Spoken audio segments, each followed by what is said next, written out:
문예지 탐구방송 요즘 소설 이야기 124번째 이야기 시작합니다.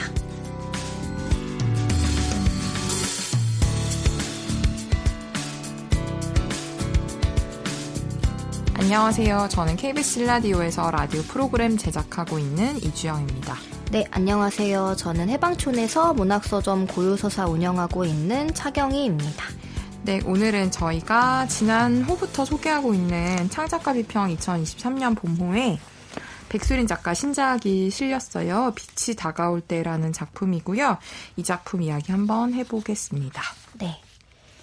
저희가 백수린 작가님 작품을 거의 횟수로 3년 만에 네. 소개를 하게 되네요. 2020년 5월에 저희가 한번 소개를 했었고 지금 2023년 3월이니까요. 거의 네. 만으로 3년이 다 됐는데요.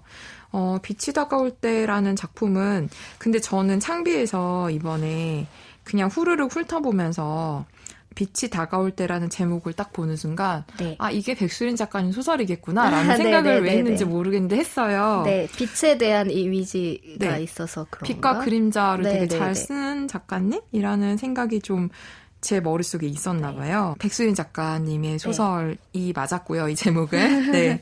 제가 줄거리만 간단하게 소개해드리면 나인 화자와 인주 언니라고 사촌 언니인데 8살 차이가 나는 언니의 이야기예요. 그래서 이 언니와 내가 뭐 어린 시절에 어떤 일들을 겪었고 둘이 그렇게 사촌지간에 친하진 않았었는데 나이 차이도 좀 나고 나중에 조금 깊이 인연을 맺게 된 한 시절을 보내게 되는 계기가 있는데 그 계기가 내가 자라서 간호사가 돼서 해외 취업을 하게 돼서 뉴욕에서 간호사로 일을 하게 되고 8살 많은 인주 언니 같은 경우에는 교수가 됐는데 안식년을 맞아서 그 뉴욕에 있는 한 대학에 교환 교수로 오게 되면서 둘이서 1년 정도를 뉴욕에서 함께 보내는 시간을 맞이하게 된 거죠. 그래서 함께 뉴욕에서 시간을 보내면서 이런저런 일들을 겪고 또 같이 공통적으로 카페에서 일을 하는 게리라는 친구도 만나면서 내가 인주 언니에 대해서 그동안 그냥 되게 표피적으로 알아왔던 인주 언니가 아니라 조금 더 이 사람을 좀 깊이 이해하게 되는 그런 시절들에 대한 이야기인데요. 네. 제목처럼 빛이 되게 주요한 소재로 사용이 되는데요. 뭐 스포일러일 수도 있지만 어떤 빛에 대해서 특히 이야기를 하고 있냐면 너무 당연한 이야기일 수도 있어서 제가 말하기가 좀 어떻게 표현을 충분히 잘 못하고 있다는 생각은 들지만 첫사랑에 빠진 사람이 가지는 빛 같은 거요. 그 터무니없는 열망, 불안, 기대 같은 것이 뒤섞여 있고 그 감정으로 인해서 완전히 내가 다른 사람이 되어버리는 어쩌면 되게 황홀하고 달콤하고 고통스러운 그런 순간에 띄게 되는 빛에 대해서 이야기를 해요. 그래서 여기에 나오는 인주 언니도 당시에 이제 뉴욕에서 만났을 때 나는 30대 초반, 인주 언니는 40대 초반 이 정도 나이였는데 40대 초반이 되도록 뭐 조금 편찮으신 어머니 돌보고 공부하고 이러느라 연애를 한 번도 해보지 못한 언니여서 좀 늦은 나이에 첫사랑을 경험하기엔 어떤 사람을 되게 진지하게 좋아하게 되면서 언니가 그 특유의 빛을 가지게 되는 그 순간에 대해서 이야기를 하고 있어요. 그래서 대부분의 사람이 알고 있고 경험을 했었고 그 순간의 이상함을 너무나 충분히 알고 있기 때문에 저는 많은 독자들이 이 이야기에 나를 좀 대입할 수 있겠다라는 생각이 좀 들었고 백수린 작가가 정말 외국 배경을 잘 쓰시는 것 같아요. 이거 읽고 나면 진짜 뉴욕에서 조금 한 시절 살다 온 것 같은 진짜 그런 느낌을 줄 정도로 뉴욕 생활에 대한 이야기도 되게 매력적이고 하여튼 그렇습니다.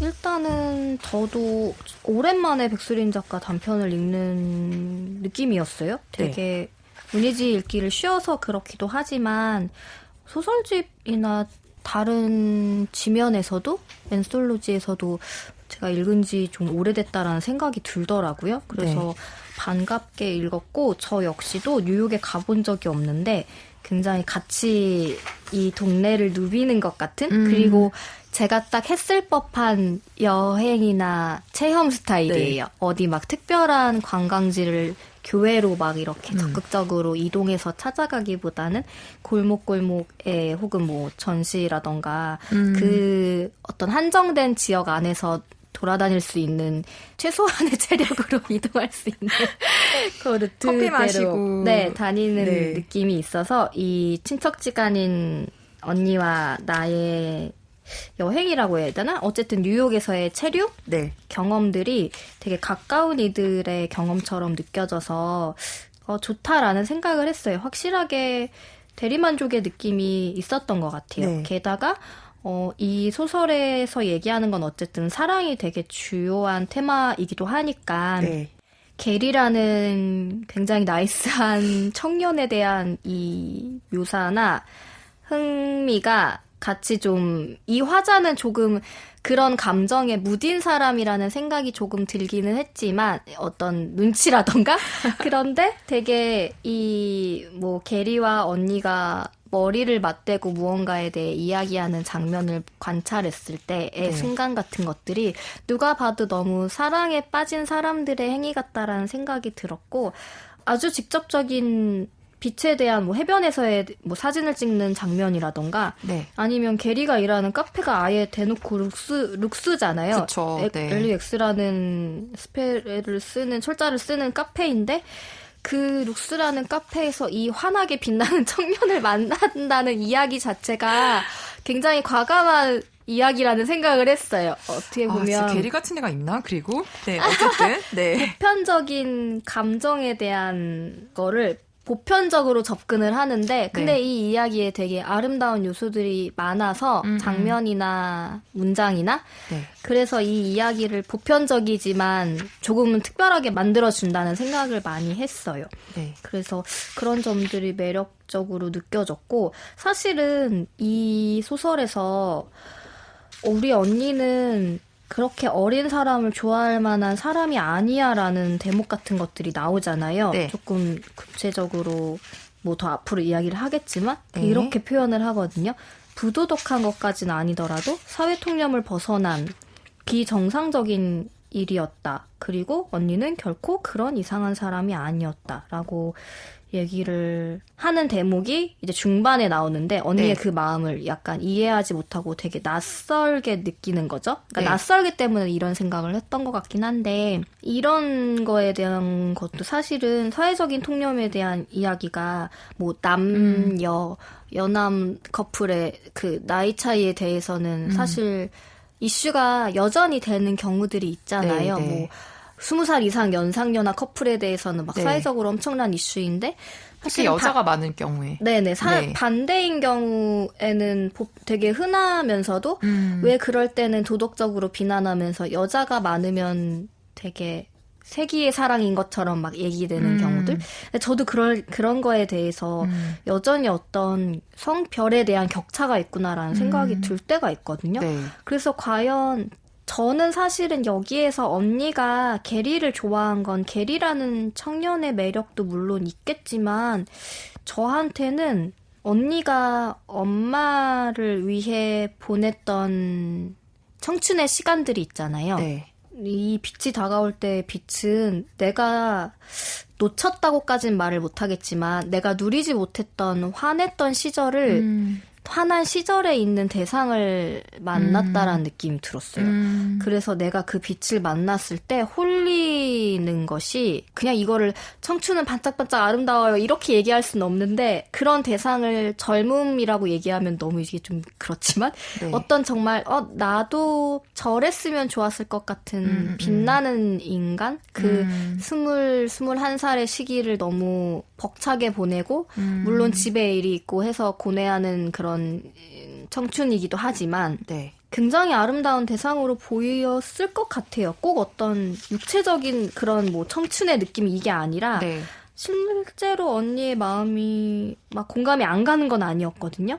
근데 대신에 이게 어떤 첫사랑의 느낌도 맞지만 이 언니가 지나온 시절에 대한 좀 뒤늦은 발견이라는 생각도 들어서 그런 부분도 씁쓸했어요. 왜냐하면 사실 뒤에 이제 나 자신의 기억이 떠오르면서 네. 어떤 교생 실습생에 대한 이제 기억을 하자가 해내잖아요. 네.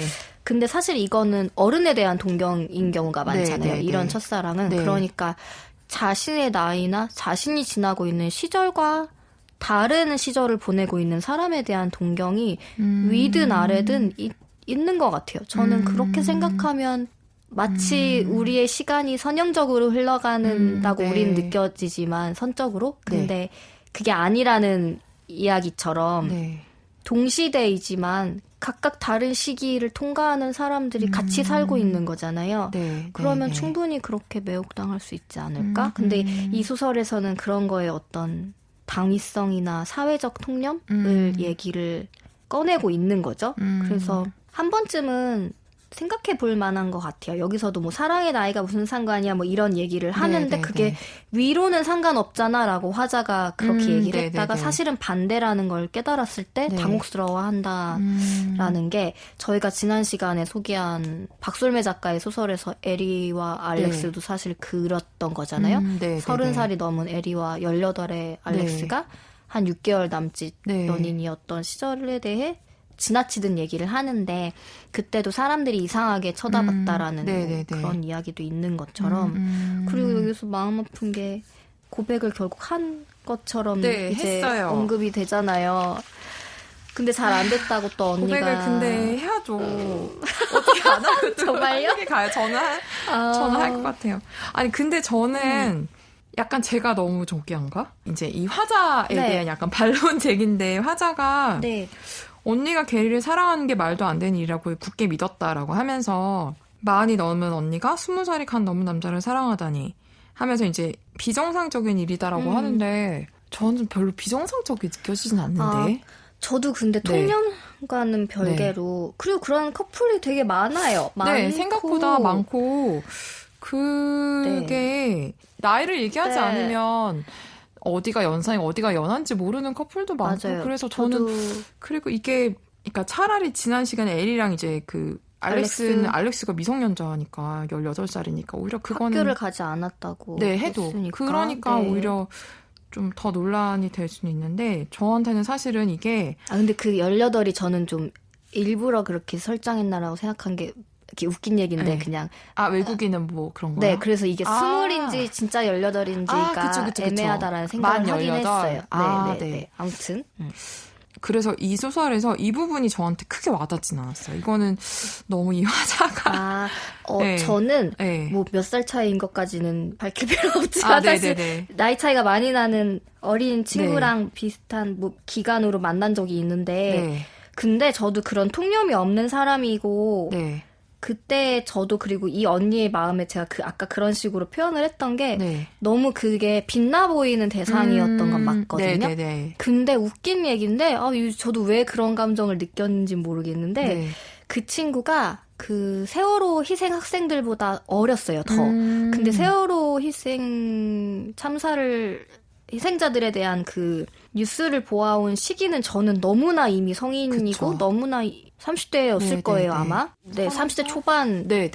근데 제가 그 학생들을 너무나 그 어린 학생으로 생각을 하고 살아왔고 여전히 그걸 잊지 않는 시간이 훨씬 더 많은데 그 친구와 세월호 관련 연극을 같이 보러 간 적이 있는데 이 친구한테는 그게 자기보다 나이가 많은 사람들의 희생이었던 거예요.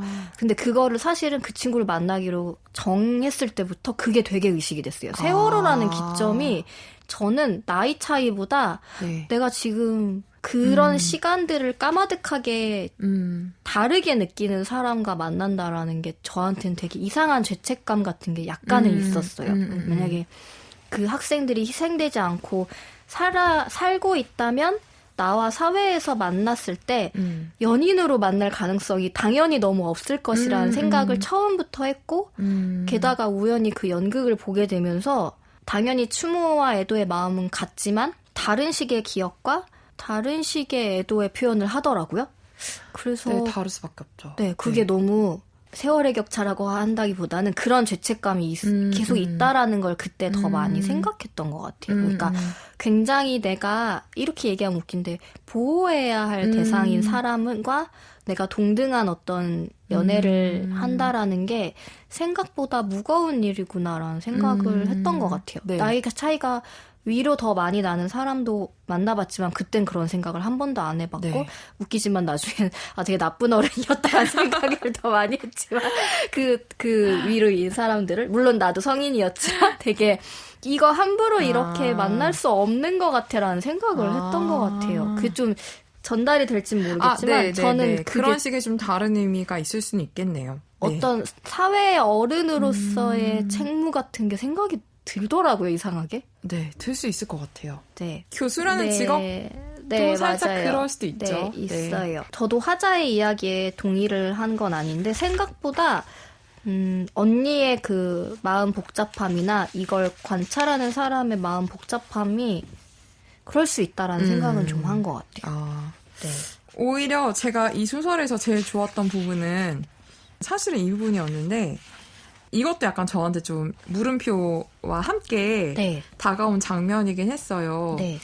인주 언니가 40살이 되도록 연애도 못 해보고 이제 그렇게 살았던 이유 중에 하나가 약간 인주 언니의 어머니죠. 나에게는 큰 이모인데 큰 이모가 이제 인주 언니가 어렸을 때 시각을 좀 잃게 돼서 그 시각을 잃게 된 어머니를 인주 언니가 한마디로 거의 보살펴 가면서 이제 대학 시절, 대학원 시절 다 지나왔고 그래서 인주 언니는 대학에서 뭐 미팅이라든지 MT라든지 이런 식의 누릴 것들 그런 것들을 배제시키면서 인생에서 살았고 엄마가 또 목표가 엄마의 예전에 꿈이 교수였기 때문에 그 엄마의 꿈을 좀 받아서 이루겠다라는 그런 필요 없는 어쩌면 죄책감 같은 것도 가지고 있었던 사람인데 그 인주 언니가 예전에 나랑 센트럴파크를 걸으면서 엄마와 함께 산책했던 이야기를 해주잖아요. 네. 근데 인주 언니가 그 시절을 되게 아름다웠던 순간들이라고 이야기를 하면서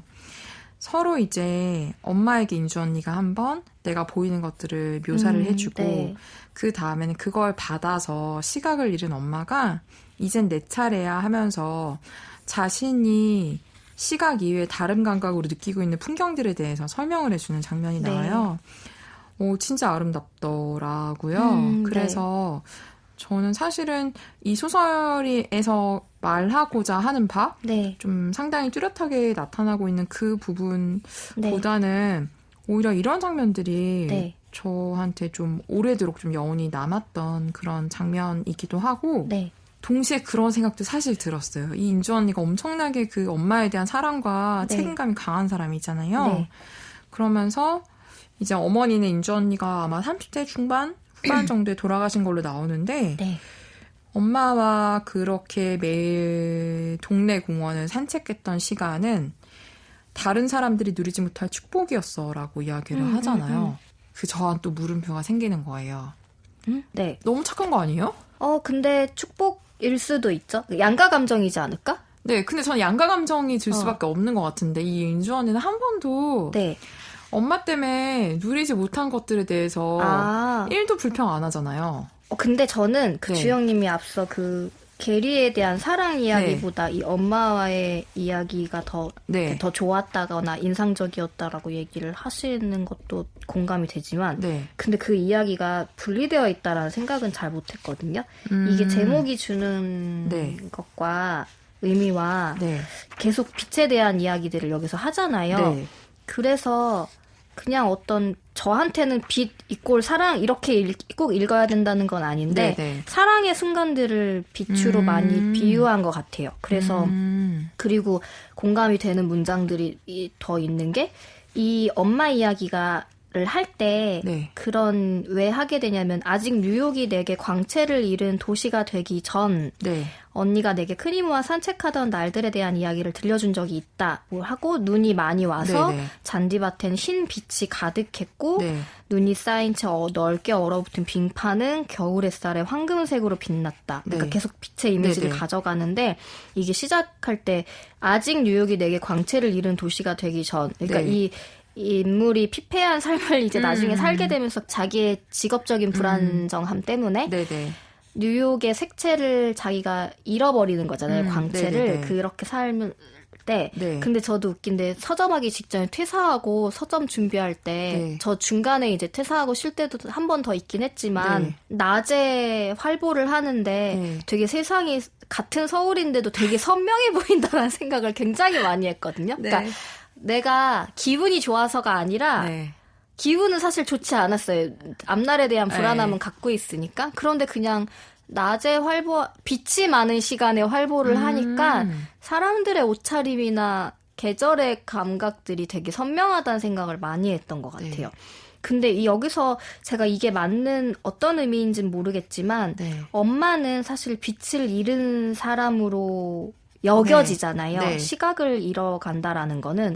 하지만 엄마의 세상에는 다른 식의 빛이 있다라는 생각을 이 장면에서 했던 것 같아요. 맞아요. 엄마가 시각을 이룬 후 얻게 된 예민한 다른 감각들을 활용해서 얘기해주는 뭐 향기라던가 이런 것 또한 빛이다라는 엄마의 묘사의 세계에서는 빛이라는 그런 정말 광학에 대한 것은 사라졌을 수 있지만 엄마의 빛은 이런 거였다. 네. 그래서 그 다음에 피부에 닿는 공기의 차가운 감촉, 뭐 겨울나무의 냄새, 이런 햇살의 온기, 그러니까 빛의 온기를 느끼는 것도 그 순간 크리모에게 가장 가까이 다가갔다고 믿었다라는 대목이 이어지잖아요. 네네.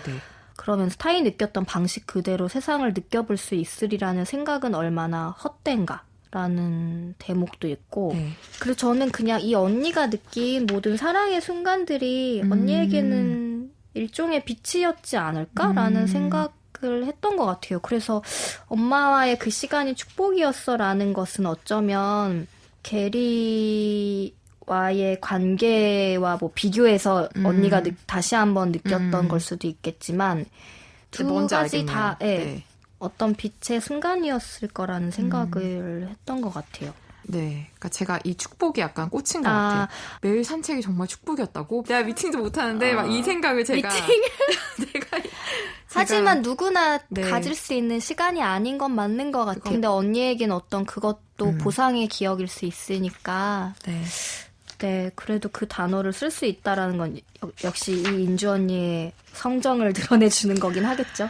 사실 이 화자인 나의 이야기도 여기서 주요하긴 하잖아요. 맞아요, 그 세탁소 맞아요. 이야기 같은 거나 세탁소의 풍경, 가족에 대한 이야기 다 되게 타당하게 아름다운 장면들이긴 했는데 맞아요. 저도 생각해보니까 저희가 언니 얘기만 하고 나 얘기를 거의 안 하긴 했는데 그쵸. 그 지긋지긋하게 느껴졌던 세탁소의 풍경을 지금 돌아보니 되게 안락한 공간이었고 거기를 묘사를 하는데 그것도 읽고 있으면 제가 그 풍경 안에 들어가는 느낌이 들더라고요. 그래서 언니의 그 엄마와 보냈던 시간이 축복이라는 말이 이 화자에게 다르게 다가왔을 수도 있을 것 같은 게 한국의 가족을 생각할 때면 나 혼자 잘 살아보겠다고 먼 곳까지 와 아등바등 하는 게 정말 내가 원했던 삶인가 울적해졌다라고 하잖아요. 사실은 되게 원했던 삶이라 자기가 나온 것인데 해외로 어떤 가족을 생각하면 그럼 또 하나의 묵직한 마음이 드는 거? 그게 언니의 영향도 있지 않았을까라는 생각이 들더라고요.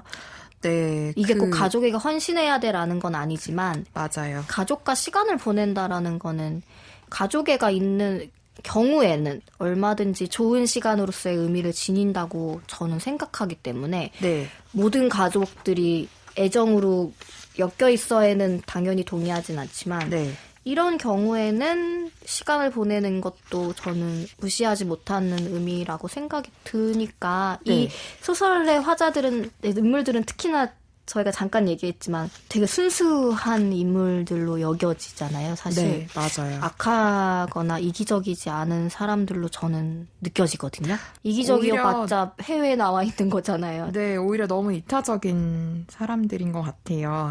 특히 네. 자기가 사랑하는 사람에 대해서만은. 네.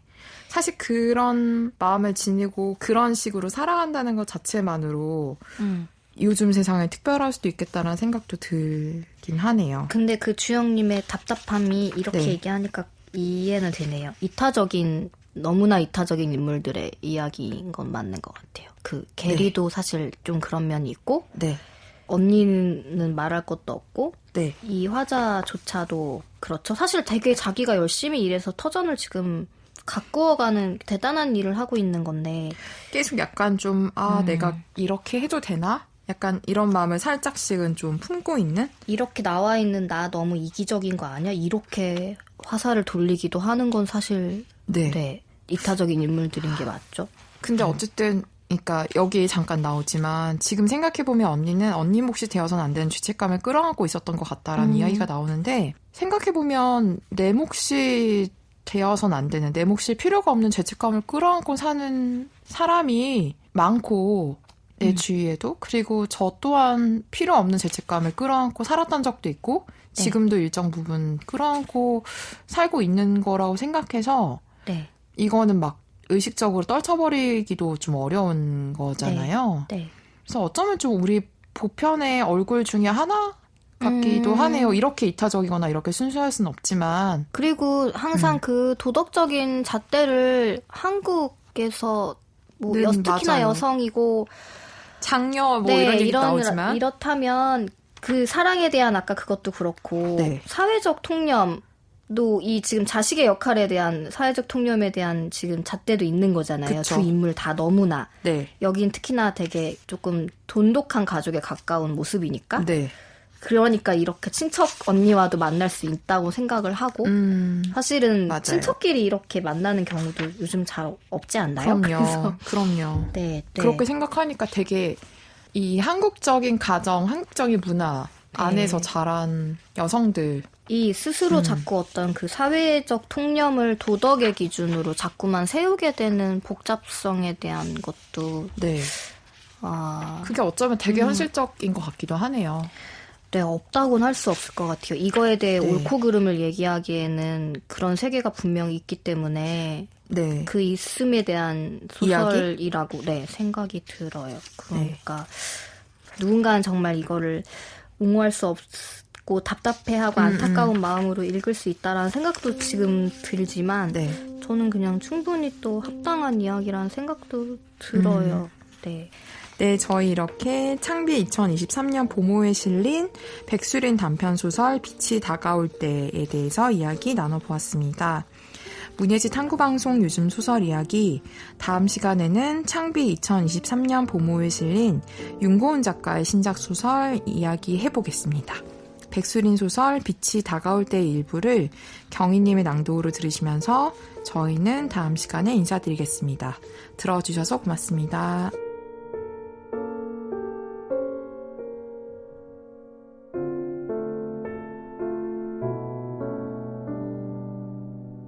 언니가 그 말을 한 건 우리가 슌미도우를 지나 베데스다 분수즈음 이르렀을 때였다. 엄마가 살아있을 때 우리는 언제나 하루에 한 번씩 해질녘쯤 산책을 나섰어. 언니가 큰 이모 이야기를 꺼내는 건 재회한 이후 처음 있는 일이었고 그래서 나는 더 집중해 귀를 기울였다. 언니는 앞이 안 보이는 큰 이모가 언니의 팔꿈치를 붙잡은 채로 둘이 동네 공원을 천천히 걸었다고 말했다. 엄마와 그렇게 꼭 달라붙은 채 매일같이 시간을 보낼 수 있던 건 다른 사람들은 누리지 못할 축복이었어. 그리고 언니는 또 이렇게도 말했다. 걸으면서 언니는 큰 이모를 위해 보이는 풍경을 묘사해주곤 했다고. 엄마와 여길 같이 걸었다면 나는 이 아름다움을 묘사하기 위해 애를 썼겠지. 사방이 믿을 수 없을 만큼 환하고 온통 부드러운 흰빛이라고. 눈 위로 떨어져 내리는 햇살은 아주 연한 노란색이라고. 그렇게 묘사를 하고 나면 큰 이모는 이젠 내 차례야 하고 말하곤 했다고 했다. 그리고 큰 이모는 시각을 잃은 후 얻게 된 예민한 다른 감각들을 활용해 큰 이모가 느끼는 풍경을 언니에게 묘사해 주었다. 바람이 어제보다 부드럽고 가볍구나. 눈 때문인지 사방에서 지난 여름 우리가 쪼개 먹었던 수박향이 나는구나. 까치 소리가 평소보다 가깝게 들리는구나. 엄마가 묘사해주던 그 세계 역시 정말로 아름다웠어.